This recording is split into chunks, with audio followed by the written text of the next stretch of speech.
How's everyone doing? Welcome back to Royal Nation Creations. I'm Noah, and in today's video, we're going to talk about my success so far in breeding ball pythons and any advice I would give anybody who's just starting to get into the hobby. So let's go ahead and get into it.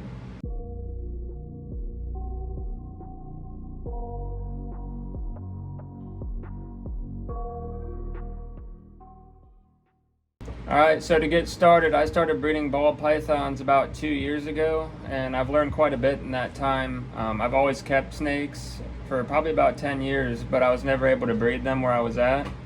So just 2 years ago, we went to the Daytona National Breeders Expo and started seeing all the different color variations and morphs that there were, and it really sparked my interest to want to get into starting breeding. So I was able to get the building that I'm in now, and I started off, I just picked up some lower end snakes and wanted to learn the whole process before I put a ton of money into it. So I started, I think, with 6 normals and then 2 males, just so I could get the hang of things. And that first year I had all 6 of the normals lay clutches, so everything was new from that point on. I had never used an incubator.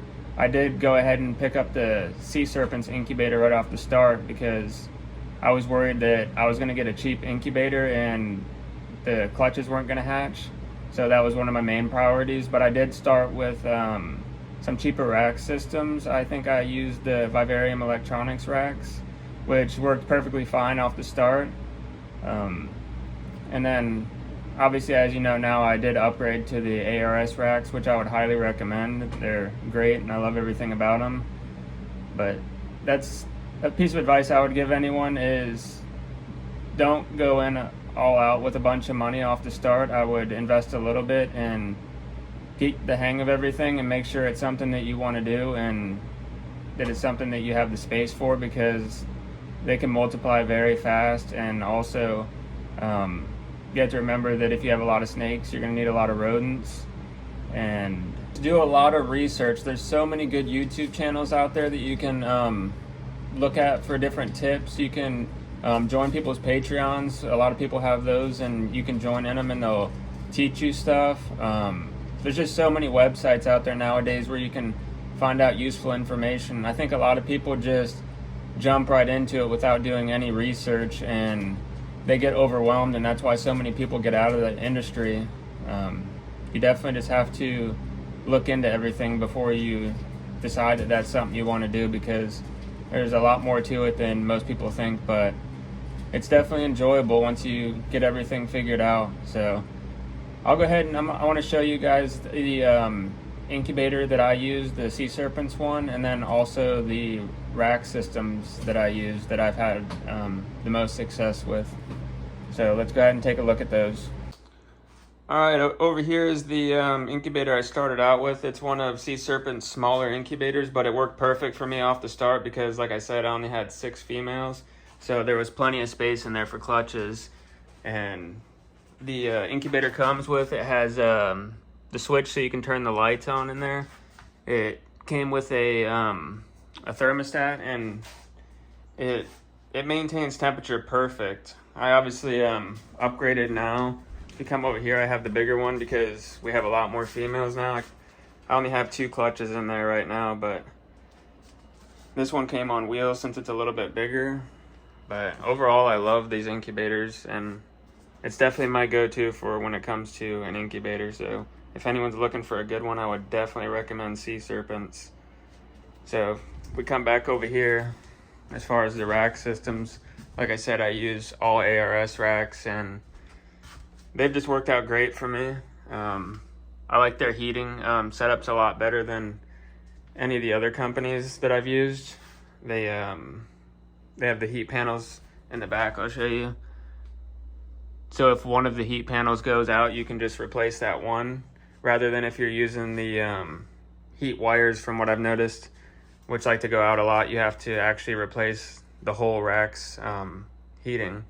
So that's one thing I like about these. And then as far as the bins, they slide very nicely, and overall they're just great racks. They all come with casters, so you can wheel them around easy in case you want to rearrange your building. But yeah, overall they're nice. I just started recently. I don't use mulch. For the hatchings I use paper, so I've bought some unprinted newspaper, and I've been pre-cutting a bunch of sleeves for the trays. I notice a lot of people, when they do their papers, they just cut them right to where the cup holder's at.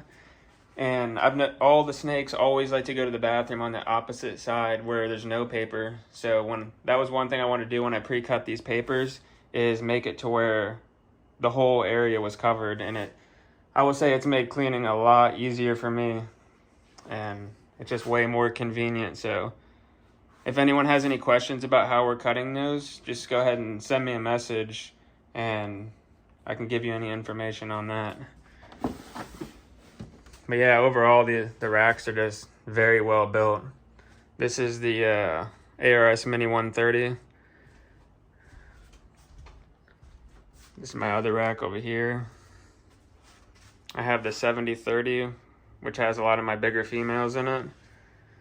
And then coming over here, I have the 5040, which has some snakes that are getting a little bit bigger. And also this is where I keep some of my males and my smaller females. So, and then for my thermostats, I'm just using the Vivarium Electronics. I've had good luck with those. I haven't tried any other ones yet, so I'm sure they're all good too.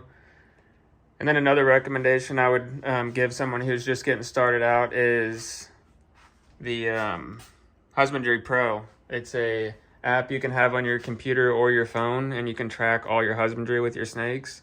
And they also have a feature on there where you can print out labels with barcode scanners. So anytime you do any sort of husbandry for your snake, you can scan your barcode and manually enter it right into there.